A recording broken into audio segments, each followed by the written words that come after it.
मोदी जी को भी कर जानते हैं, मोदी जी को कह तो रहे हैं, वो हिंदू हृदय सम्राट से तेलिया हो गए, जिसका सुबह मुंह नहीं देखना चाहिए। बड़े बड़े ट्विटर हैंडल आप देखिए, बड़े बड़े पत्रकार ऐसा ऐसा लिख रहे हैं, वो पता चल रहा है कि ये मनुवादी लोग, इनका असली चरित्र एक छोटे से कानून के आने से बाहर आ गया। जो आपने बात की कि ब्राह्मण लाभी विरोध में बहुत मुखर होके बोले, लेकिन कहीं ना कहीं जो क्षत्रिय समाज है, राजपूत समाज है, वो थोड़ा दबा हुआ नजर आ रहा है विरोध में, वो खुल के विरोध नहीं कर रहा। बहुत अच्छी रही वो 2% में बीसी दलित और बैकवर्ड का हो गया तो शायद मौका मिल जाए।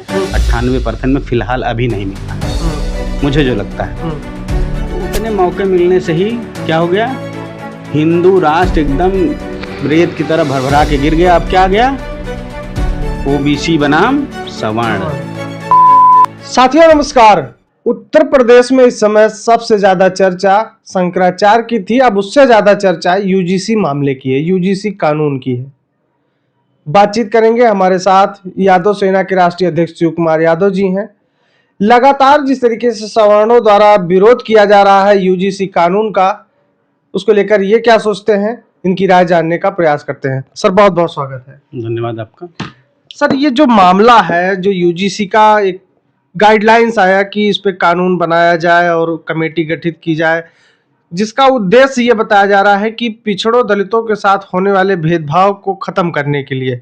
लेकिन अगर बात भेदभाव खत्म की होने की है तो ये कि कानून है, लेकिन जिस तरीके से उत्तर प्रदेश में विरोध हो रहा है, ये क्यों हो रहा है, आपको क्या लगता है?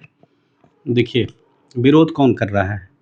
जो समानता नहीं चाहता, जो चाहता है कि सदियों सदियों से चले आ रहे अन्याय होते रहें, वही विरोध कर रहा है। इसमें कहाँ कहा गया है, किस लाइन में कहा गया है, मैंने पढ़ा उसको जी, तो मुझे तो कहीं ये नहीं मिला कि ये सवर्णों के ऊपर कोई कानून लागू हो रहा है जिससे उनके ऊपर अत्याचार होगा, जिससे उनका हक अधिकार छीन लिया जाएगा, ऐसा कहीं नहीं है।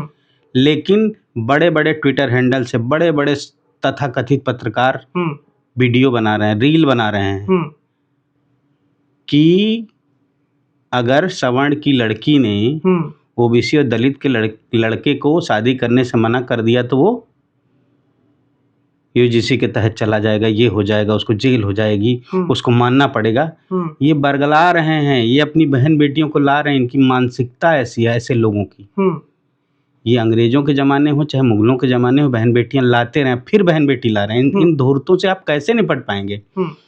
ये लोग जानबूझ के माहौल बना रहे हैं, जबकि ऐसा कुछ नहीं। उसमें सभी के लिए एक रास्ता खुला रहेगा कि अगर आपके साथ किसी भी तरह की बेईमानी हुई है, आपको इंटरव्यू में कम नंबर दिए गए, आपकी कॉपी सही से नहीं चेक हुई है, तो आप उसको उस कमेटी में जा सकते हैं, उसको फिर से चेक करवा सकते हैं, अपनी कॉपी खुलवा सकते हैं, आप शिकायत ऊपर कर सकते हैं।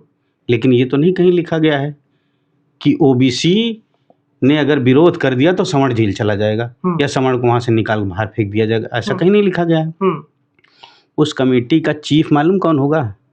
कुलपति होगा, उस विश्वविद्यालय का वीसी होगा, वाइस चांसलर होगा। वाइस चांसलर कौन होता है? मैक्सिमम उठा के लिस्ट देख लीजिए कौन है। 98% सवर्ण निकलेंगे। वो जब चाहेगा वो आखिरी मुहर वही लगाएगा। मैं बड़ी ईमानदारी से आपसे बता दूं क्या है, मोदी सरकार ने घोड़ा दिखा के गधा पकड़ा दिया यूजीसी को।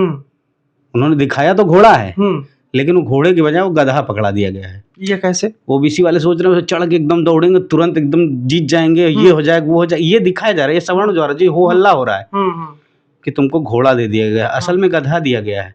जब उसका चीफ वही मनुवादी रहेगा तो वो आपके साथ न्याय करेगा, इसकी क्या गारंटी है? बिल्कुल। उसके साथ बस ये प्लस पॉइंट हो गया कि उस कमेटी में बैठने वाले सभी कम्युनिटी के लोग रहेंगे, पिछड़ा, दलित, अल्पसंख्यक, आदिवासी, सवर्ण तो था ही, कब्जा मारे ही है।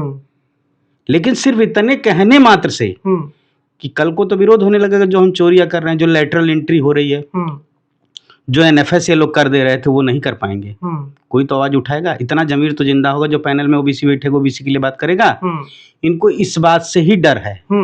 मतलब एक जरा सा एक छोटे से पॉइंट पे इतना ज्यादा उबाल। बिल्कुल बिल्कुल। ओबीसी समाज से आने वाला हमारा प्रधानमंत्री, हमारे देश का प्रधानमंत्री नरेंद्र दामोदर दास मोदी, जो तीसरी बार सत्ता में आया हो, जिसका 12वां साल कंप्लीट हो गया हो, 12 साल तक सवर्णों के लिए काम करने वाला प्रधानमंत्री आज नाखून के बराबर उस ओबीसी समाज के लिए काम कर दिया है जिस समाज से वो आता है। उसी दिन से, उसी समय से वो मालूम क्या हो गया, हिंदू हृदय सम्राट से तेलिया हो गया। हाँ नहीं, लेकिन एक चीज जो आपने भी ये बात कही, तो कहा यह जा रहा है कि ये दिग्विजय सिंह जो कमेटी के चेयरमैन थे, उनके पहल पे ये कानून आया है, तो उसमें मोदी जी का क्या योगदान है? भाई सरकार किसकी है?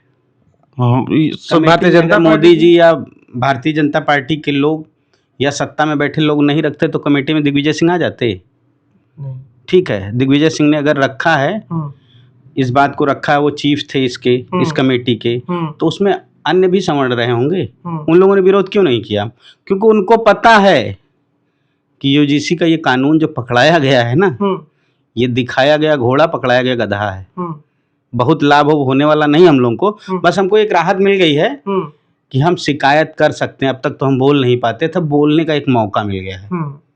और हमारे बोलने मात्र से वो लोग इतने खफा हैं, उनको इतना दर्द हो रहा है जो हमको बोलने भी नहीं देना चाहते थे। तो वो तो कह रहे हैं कि अब तो ओबीसी और दलित के लड़के हमारे ऊपर झूठा आरोप लगा देंगे तो हमारी जिंदगी बर्बाद हो जाएगी, हमारे बच्चों को भविष्य गर्त में चला जाएगा। झूठ बोलना है, ये झूठ बोल के ही, धर्म के नाम पे झूठ बोल के आपके ऊपर शासन किए हैं। जाति के नाम पे आपको लड़वा के, धर्म के नाम पे लड़वा के आपको शासन किए हैं। जब जाति की लड़ाई नहीं लड़ पाए संघ से सही से, और वो धर्म की लड़ाई हिंदू मुस्लिम वाला बहुत मामला इनका नहीं चल पाया, नहीं कर पाए। अभी तक ये क्या कह रहे थे, हिंदू मुस्लिम कर रहे थे, है ना। इनको क्या था, हिंदू खतरे में था। ये लोग क्या कह रहे थे, हिंदू राष्ट्र बनाएंगे। लेकिन इतना सा काम हुआ ओबीसी के लिए, सिर्फ उसके बोलने का मौका मिल गया, दिया जाएगा उसको बोलने का मौका, लेकिन उसका निर्धारण भी वीसी करेगा। तुम्हारी किस्मत बहुत अच्छी रही, वो 2% में वीसी दलित और बैकवर्ड का हो गया तो शायद मौका मिल जाए।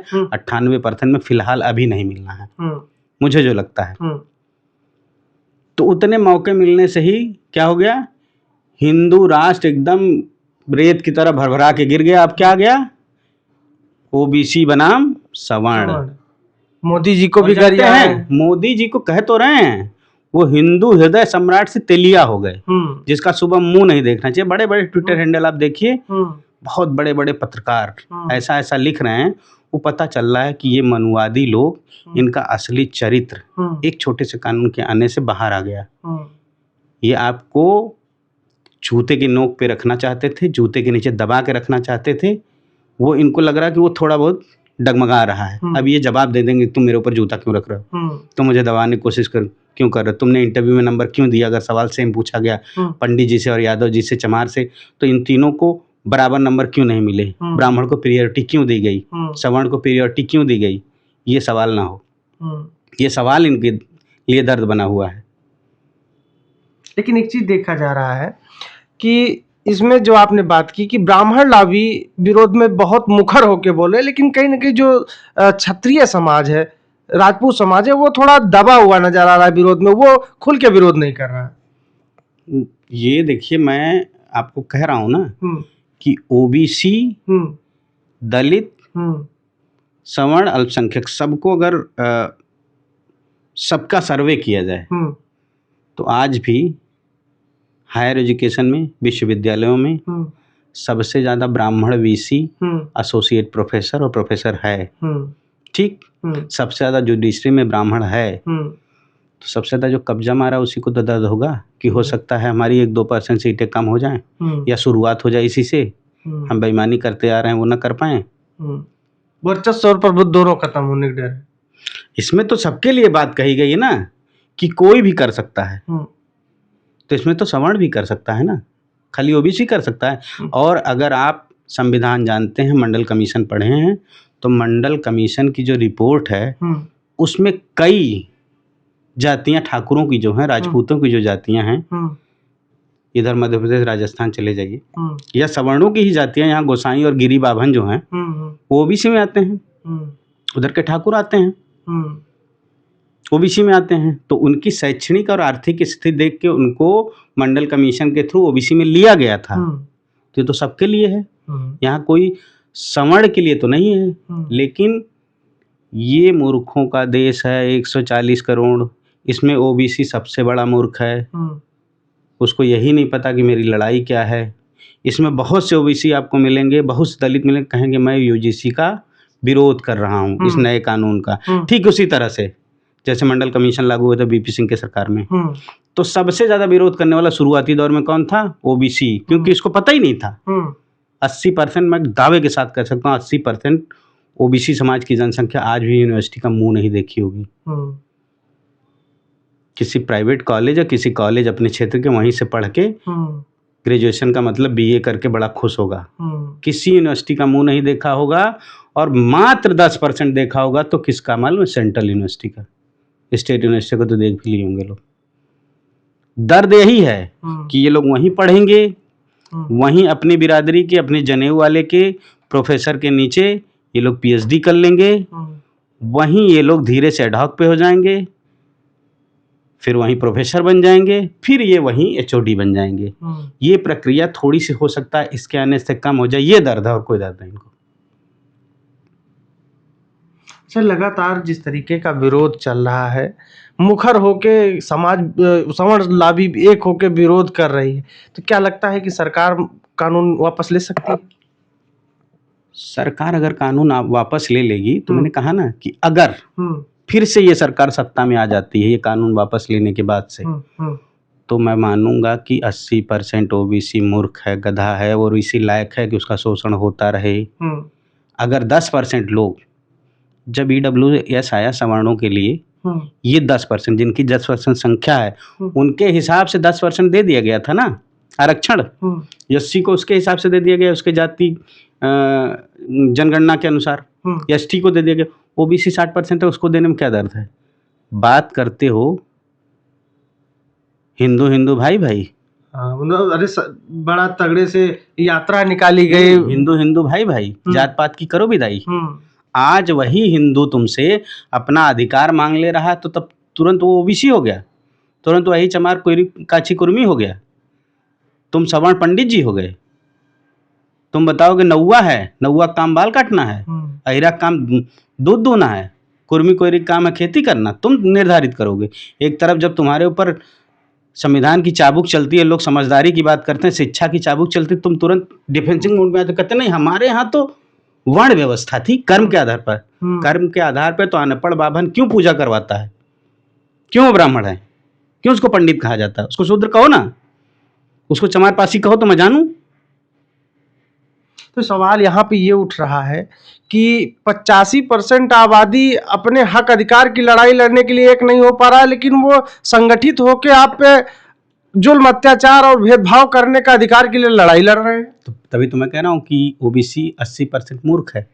अगर ये पार्टी सत्ता में आ जाती है ये बिल वापस लेने के बाद, तो इसका मतलब ये माना जाएगा कि ये लोग बहकावे में आने वाले हैं। इनको न संविधान की जानकारी है, न मंडल कमीशन की जानकारी है, न अपने हक अधिकार की जानकारी है।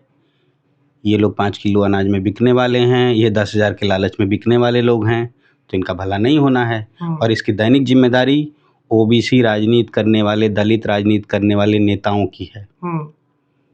और हम आप जैसे जागरूक लोगों की है कि अपने आसपास बताएं, लोगों को समझाएं कि तुम्हारे लिए अच्छा क्या है, तुम्हारे बच्चों के भविष्य के लिए अच्छा क्या है। अरे तुम मार झेल लिए, कम से कम इसका लाभ तुम्हारे बच्चे, तुम्हारी आने वाली पीढ़ियां पा सकें।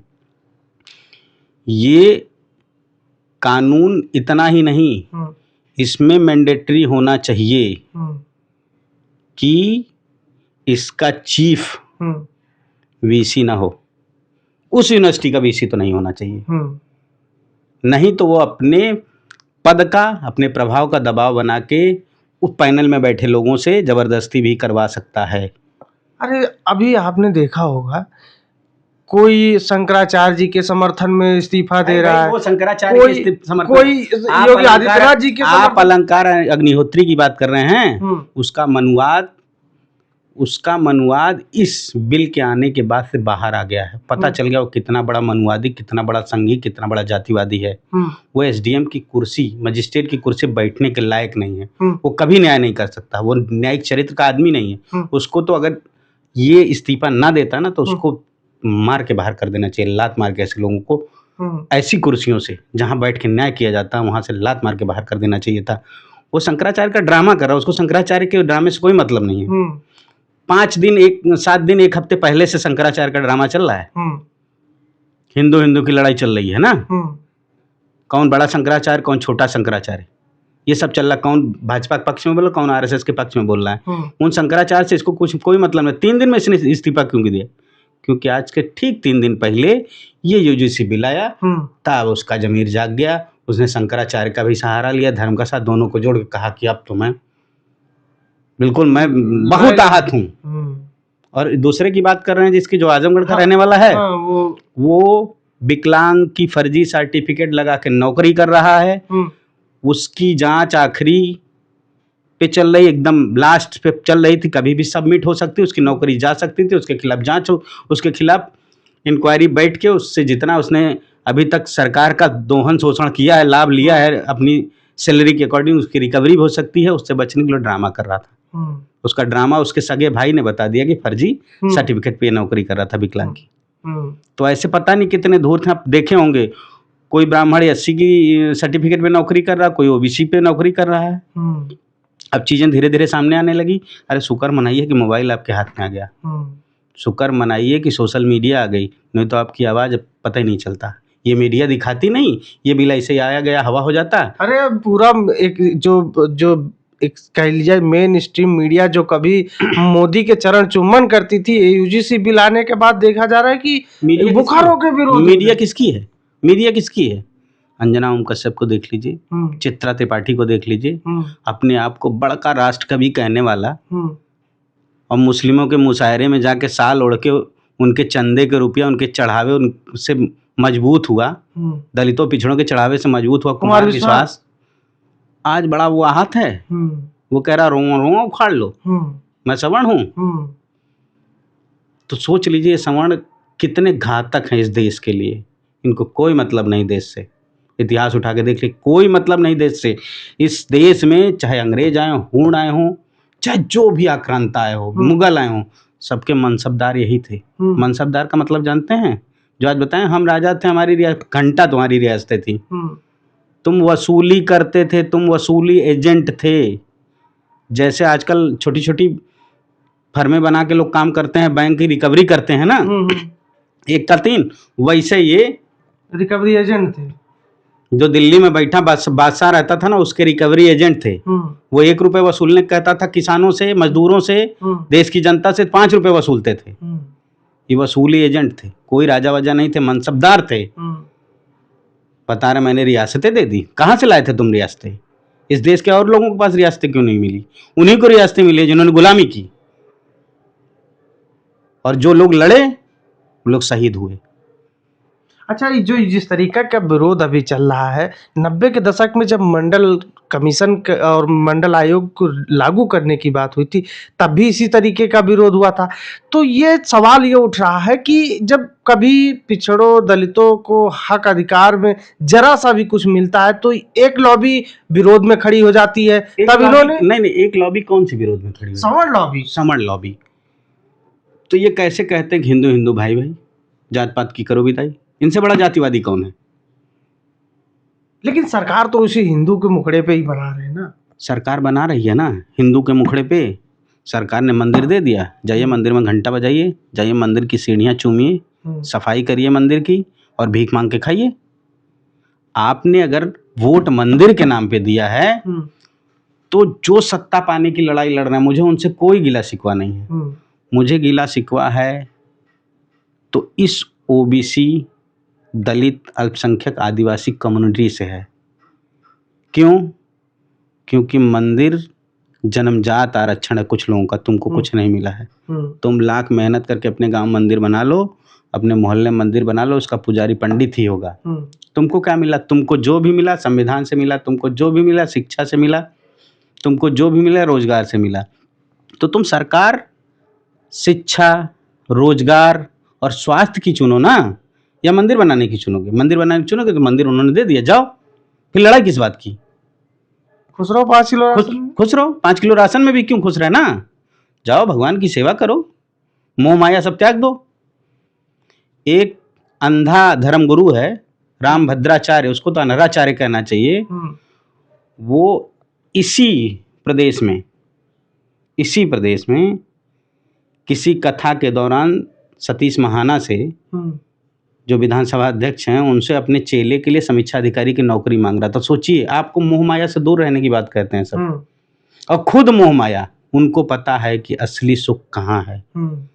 धर्म के नाम पे लूटो, ईश्वर के नाम पे लूटो, दान ले लो, यहाँ से भी ना तुम्हारा पेट भर पाए तो अपने जनेऊ को सटा के या धर्म के नाम पे अपने जो आपका सिस्टम बना उससे अपने चेलों को समीक्षा अधिकारी की नौकरी लो। आपकी नाक रगड़ के मर जाओगे।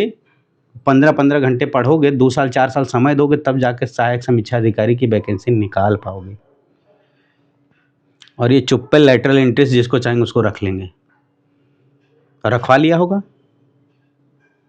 खुल के कहा उसने। उसके बाद भी लोगों को नहीं समझ में आता है, उसके बाद भी लोग वहां जाते हैं। अब इनको ये नहीं समझ में आता कि जो कहता है कि सब ईश्वर की मर्जी से हो रहा है, तो फिर मोदी का विरोध क्यों? अब वो भी ईश्वर की मर्जी से। इंसान तो माध्यम है तुम्हारे अनुसार, तुम्हारे धर्म ग्रंथों के अनुसार, तुम्हारे वेद पुराणों के अनुसार इंसान माध्यम है। जो करवाता सब ईश्वर करवाता है, तो तुम्हारे पेट में दर्द क्यों हो रहा है? तुम तो उसी के ठेकेदार हो ना, उसी ईश्वर के, उसी धर्म के ठेकेदार हो, उसी की तुम बात करते हो, उसी को तुम हर बार पे सबूत के तौर पे पेश करते हो। तो मानो ना कि मोदी सिर्फ माध्यम है, जो करवा रहा तुम्हारा ईश्वर करवा रहा। फिर क्या दिक्कत है? जाओ ईश्वर के पास, उससे जाके शिकायत करो अपने भगवान के पास। अगर नहीं कर सकते तो भगवान, तुम तो कहते हो कि भगवान, दुनिया भगवान के अधीन है, भगवान ब्राह्मण के अधीन है, ब्राह्मण, और मंत्र जो है वो भी ब्राह्मण के अधीन है। तो मंत्र जल उठाओ, गंगा जल आचमन करो अपनी कमंडल से, मंत्र से मार दो साले को, भस्म हो जाए सब, सारा कानून वानून ध्वस्त हो जाए, मोदी ध्वस्त हो जाए, जो तुम चाहो वो हो। अरे ये भी तो कहते हैं कि जो राम को लाए थे हम उनको लाएंगे, तो वही राम को लाने वाले तो यूजीसी भी ला रहे हैं। नहीं भाई, अब यही चीज आपको समझनी पड़ेगी। ना उनको राम से मतलब है, ना उनको श्याम से मतलब है, ना उनको धर्म से मतलब है, ना उनको देश के संविधान से मतलब है, उनको मलाई से मतलब है। हिंदू हिंदू भाई भाई, लेकिन सत्ता की मलाई खाली बाभन और सवर्ण खाई, ये वाला मामला चल रहा है। जब तक वो खाते रहे तब तक उनको कोई तकलीफ नहीं रही। जब उसमें आपने कहा कि नहीं यार ये मेरा देश है, इसमें मेरा भी हिस्सा है और ये मुझे मिलना चाहिए। जातिवार जनगणना से किसको दिक्कत है? जाति जनगणना करवा लो, जिसकी जितनी संख्या है। ये देश एक पूरा परिवार है और इस देश की संपदा जो है परिवार के एक एक सदस्य की बराबर हक होता है। जातिवार जनगणना करवा लो, जिसकी जितनी संख्या है उसके हिसाब से सरकारी से लेके निजी क्षेत्रों तक का पूरा बंटवारा कर दो। जिसकी जितनी संख्या भारी उसकी उतनी हिस्सेदारी कर दो। हमको कोई दिक्कत नहीं है, खत्म कर दो सारे कानून, लेकिन बराबर बांट के समता की बात करो। अगर ऊंच नीच की बात करोगे तो लड़ाई उतनी ही रहेगी। तुम 10% होके तुम देश और प्रदेश बंद करने की बात कर रहे हो, तो हम 90% हैं। हम रोड पे आ गए तो भागने की जगह नहीं मिलेगी। तो और सरकार अगर ये करती है तो सरकार को इसका हर्जाना भुगतना पड़ेगा और हमें आपको निकलना पड़ेगा, समझाना पड़ेगा। अगर मान लीजिए सरकार दबाव में आती है और कानून वापस लेने के बाद तय कर ले कि उसको 90% का वोट चाहिए कि 10% का वोट चाहिए। मैं कह तो रहा हूँ कि हमारे समाज के 60% ओबीसी के में जो 80% मूर्ख है उनकी वजह से सरकार है। सरकार 5 किलो राशन की वजह से नहीं, उनकी मूर्खता की वजह से है। जिस दिन वो समझ जाएंगे कि हमारा हित किस में है, हमारी लड़ाई क्या है, उस दिन ये सरकार और ये मनुवाद, ये ब्राह्मणवाद सब भरभरा के ढह जाएगा, कहीं कुछ नहीं बचेगा। भीख मांगे नहीं मिलेगी इनको, जो बड़ी बड़ी बात करते हैं। यादव सेना का इस पे क्या स्टैंड है? अगर सरकार इससे पीछे हटती है तो यादव सेना का क्या स्टैंड? यादव सेना ही नहीं, पूरा ओबीसी समाज सड़क पे होगा और उसकी जिम्मेदार सिर्फ सरकार होगी। इसमें और संशोधन की आवश्यकता है। इस यूजीसी बिल में, नए यूजीसी बिल 2026 में और संशोधन की आवश्यकता है जो ओबीसी के पक्ष को और मजबूत करे। इससे भागे तो उसका अंजाम आप भुगतेंगे, सरकार भुगतेगी। ठीक है, तो देख हमारी चर्चा हो रही थी यूजीसी कानून को लेकर उत्तर प्रदेश में कहीं न कहीं सियासत और समाज में भी इसको लेकर विखंडन देखने को मिल रहा है। एक तरफ विपक्ष इसका कहीं न कहीं समर्थन कर रहा है, दूसरी तरफ लगातार समाज के जो ठेकेदार बनते हैं, जो अपने आप को श्रेष्ठ बताते हैं, सवर्ण लोग, वो इसका विरोध कर रहे हैं। हालांकि लोगों की निगाहें इस पर सरकार की एक्शन पर टिकी है कि सरकार क्या कदम उठाती है और किस तरीके का कानून तैयार होता है, लोगों की इस पर निगाहें टिकी हुई हैं। अब पूरी चर्चा को लेकर आप क्या राय रखते हैं वो आप हमें लिख के बताइएगा। मिलते हैं किसी अन्य वीडियो में, तब तक के लिए बने रहे लोक बंधु लाइव के साथ। नमस्कार।